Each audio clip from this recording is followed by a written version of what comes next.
నమస్తే అన్న అందరికీ నమస్కారం. ముఖ్యంగా ఐపీఎల్ లో ఆర్సీబీ కప్పు గెలిచింది. విరాట్ కోహ్లీకి డబ్బు వచ్చింది, ఆర్సీబీ టీం కు డబ్బు వచ్చింది. అలాగే ఆర్సీబీలో ఉన్న టీం ప్లేయర్స్ ఎవరైతే ఉన్నారో అందరికీ డబ్బు వచ్చింది. అలాగే చూసుకుంటే టీం మేనేజ్మెంట్ కానీ స్టాఫ్ కానీ అందరికీ అయితే డబ్బు వచ్చింది. కానీ చూస్తూ ఉన్న అభిమానులకు ఏమొచ్చిందంటే కానీ శూన్యమని చెప్పుకోవచ్చు. అలాగే నిన్న మనం చూసుకుంటే బెంగళూరులో పరేడ్ అని చెప్పేసి చాలా వరకు అయితే ఒక ర్యాలీని అయితే చేపట్టడం జరిగింది. దానికి వేలాది మంది అభిమానులు వచ్చారు. కనీస ఏర్పాట్లు లేకుండా అయితే దీన్ని చేయడం జరిగింది. ఆర్సీబీ అభిమానులు పెద్ద ఎత్తున వస్తారని తెలిసినా కానీ ఏర్పాట్లు సరిగా చేయకపోవడం వల్ల తొక్కిసలాట జరిగి మనం చూసుకుంటే 11 మందికి పైగా మృతి చెందిన విషయం అందరికీ తెలిసిందే. ఇంకా చాలా మంది హాస్పిటల్లో ఉన్నారు. వాళ్ళందరూ క్షేమంగా తిరిగి రావాలని చెప్పి మనం అందరం కోరుకున్నాము. కానీ సోషల్ మీడియాలో కొన్ని కామెంట్లు చూసిన తర్వాత నాకు బాధ కలిగిందనమాట. వాళ్ళు ఎవరో కాదు, ఆర్సీబీ ఫ్యాన్స్ ఎవరైతే ఉన్నారో వాళ్ళే కామెంట్లు పెడుతూ ఉన్నారు. ఒకరు ఇద్దరు చనిపోతే ఆర్సీబీ కప్పు గెలిచిందంటే ఆ మాత్రం ఉండాలి, ఒకరు ఇద్దరు చనిపోతే ఏం కాదు.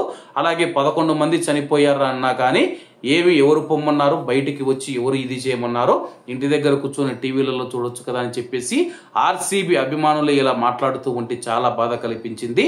అలాగే మీ ఇంట్లోనో మీ తమ్ముడు మీ అన్ననో చనిపోయి ఉంటే మీకు బాధ ఎలా ఉంటుంది? ఇప్పుడు ఆ యొక్క తల్లిదండ్రుల పరిస్థితి ఏమి? అలాగే కర్ణాటక సీఎం గారు చేసిన, సిద్ధరామయ్య గారు చేసిన వ్యాఖ్యలు కూడా చాలా విమర్శలు అయితే తావుతీస్తూ ఉన్నాయి. ఎందుకంటే గాని కుంభమేళలో 50-60 మంది చచ్చిపోతే అప్పుడేం పట్టించుకోలేదు. ఇప్పుడు ఎందుకు ఆర్సీబీ ఏదో విజయోత్సవ ర్యాలీ చేస్తూ ఉంటే అందులో 11 మంది చనిపోతే ఎందుకు ఇంత రాద్ధాంతం చేస్తూ ఉన్నారని చెప్పేసి సిద్ధరామయ్య గారి ఇంట్లో ఉన్న కుటుంబ సభ్యులలో ఎవరైనా ఒక్కరైనా చనిపోయి ఉంటే ఆ బాధ ఆయనకు తెలిసేదనమాట. ఇప్పుడు ఆ యొక్క తల్లిదండ్రులకు విరాట్ కోహ్లీ సమాధానం చెప్తాడా, కర్ణాటక సీఎం సమాధానం చెప్తారా, ఆర్సీబీ ఫ్యాన్స్ ఎవరైతే కొంతమంది రివర్స్ గా వ్యతిరేకంగా మాట్లాడుతూ ఉన్నారో వారు సమాధానం చెప్తారా? ఆటను ఆటగానే చూడండి. ముఖ్యంగా మన ప్రాణాలను తీస్తూ ఉన్నవి మూడే అన్నమాట. ముఖ్యంగా 2 తెలుగు రాష్ట్రాల్లో ఉన్న ప్రజలు ఎవరైతే ఉన్నారో మనం ఎవరినైనా సరే ఆదరిస్తామన్నమాట. మన రాష్ట్రం కాకపోవచ్చు, లేకపోతే మన భాష కాకపోవచ్చు, ఎవరినైనా సరే మనం ఆదరించే మనస్తత్వం కలిగి ఉంది 2 తెలుగు రాష్ట్రాల ప్రజలకు. వారంతా గమనించాల్సిన విషయం ఉంది. మన యొక్క చావులకు ప్రధాన కారణం మనం చూసుకుంటే ఎక్కడైనా పెద్ద పెద్ద ఈవెంట్లు జరిగేటప్పుడు ఎవ్వరూ వెళ్ళొద్దండి. ఆ యొక్క ఈవెంట్లు వాటంతట అవే క్యాన్సిల్ అయిపోయే విధంగా అందరూ అయితే ఉండాలి. ముఖ్యంగా మన యొక్క ప్రాణాలకు 3 అయితే డేంజరస్ గా మారాయి. అందులో మొదటిది మనం చూసుకుంటే కానీ పాలిటిక్స్ అన్నమాట. పాలిటిక్స్ కు భారీ బహిరంగ సభలు అవి జరుగుతూ ఉంటాయి. ఆ యొక్క తొక్కిసలాటలో కూడా చాలా మంది చనిపోయారు. అలాగే గోదావరి పుష్కరాల్లో కూడా ఎంతమంది చనిపోయారో అందరికీ తెలిసిన విషయమే. అప్పటి సీఎం నారా చంద్రబాబు నాయుడు గారు అక్కడికి వచ్చినప్పుడు, అలాగే మనం చూసుకుంటే కుంభమేళ ఇటువంటి ఈవెంట్లు జరిగినప్పుడు అప్పుడు కూడా చనిపోతూ ఉన్నారు. అలాగే రెండవది మనం చూసుకుంటే సినిమా అన్నమాట. సినిమా కొత్తగా రిలీజ్ అయినప్పుడు చాలా మంది అభిమానులు అత్యుత్సాహం ప్రదర్శించి మనం చూసుకుంటే చనిపోతూ ఉంటారు.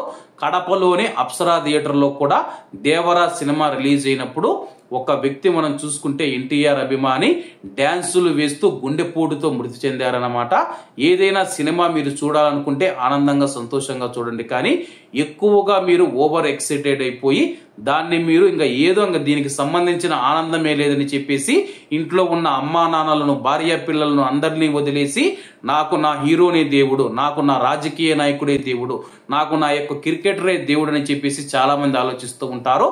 నువ్వు చనిపోతే నీకు సంబంధించిన అభిమాన నటుడు కానీ, అలాగే మనం చూసుకుంటే పుష్ప 2 రిలీజ్ అప్పుడు కూడా ఏం జరిగిందో అందరికీ తెలిసిందే. అల్లు అర్జున్ గారిని జైల్లో కూడా పెట్టడం జరిగింది.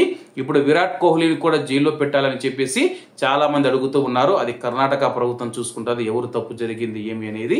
ముఖ్యంగా మనం చూసుకుంటే ఈ 3 అయితే సినిమాలు కానీ, రాజకీయాలు కానీ, క్రికెట్ క్రీడలు ఏవైతే ఉన్నాయో మన యొక్క ప్రాణాలకు ముప్పుగా మారుతూ ఉన్నాయి.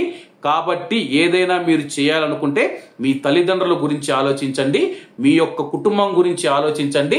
తండ్రి సంపాదిస్తూ ఉంటే ఇలా జులాయిగా తిరుగుతూ ఆర్సీబీ అభిమానులం, ఎస్ఆర్హెచ్ అభిమానులం గుండు కొట్టుకుంటాము, ఫ్యాన్ టిప్పి వేస్తాము, భార్యను వదిలేస్తాము, భర్తను వదిలేస్తామని చెప్పేసి రకరకాలు చేస్తూ ఉన్నారు. భారతదేశం ఎక్కడికి వెళుతూ ఉందని చెప్పేసి నాకు కూడా ఒక్కొక్కసారి అయితే బాధ కలుగుతూ ఉంది. ముఖ్యంగా ఆర్సీబీ ఫ్యాన్స్ అయితే మా చుట్టుపక్కల ఉన్నారు, వాళ్ళని అయితే అడగడం జరిగింది. దీనిలో తప్పు ఎవరిది ఉందంటే కానీ వచ్చిన ఫ్యాన్స్దే తప్పని చెప్పేసి వాళ్ళందరూ అంటూ ఉన్నారనమాట. ఎవరు రమ్మన్నారు, మేము రమ్మన్నారా, వాళ్ళు వచ్చారు, వాళ్ళే సచ్చారు, ఎవరు రమ్మన్నారు, ఇంట్లో ఉండి చూడొచ్చు కదా అని చెప్పేసి ఆర్సీబీ అభిమానులే మాట్లాడుతుంటే నాకు బాధ అనిపించింది. నేను అడిగిన, ఒరే ఒక్క రవ్వన్న మీకు బాధ ఉందారా, మీ ఇంట్లో ఎవరైనా అక్కడ చనిపోయి ఉంటే మీరు ఇలాగానే మాట్లాడతారని చెప్పేసి నేను అడిగినప్పుడు వాళ్ళైతే ఒక్క సమాధానం చెప్పకుండా పొగుడుతో అయితే వెళ్ళిపోయింది. ఎంతమంది సస్తే మాకేమి, ఆర్సీబీ కప్పు గెలిచిందని చెప్పేసి వాళ్ళైతే అంటూ ఉన్నారు. మరి మీ చుట్టుపక్కల ఉన్న కొంతమంది ఆర్సీబీ అభిమానుల పట్ల మీ యొక్క అభిప్రాయాన్ని కామెంట్ రూపంలో తెలియజేయాలని కోరుకుంటూ, అందరూ బాగుండాలి, అందులో మనం ఉండాలి. అందరికీ నమస్తే అన్న, జై హింద్.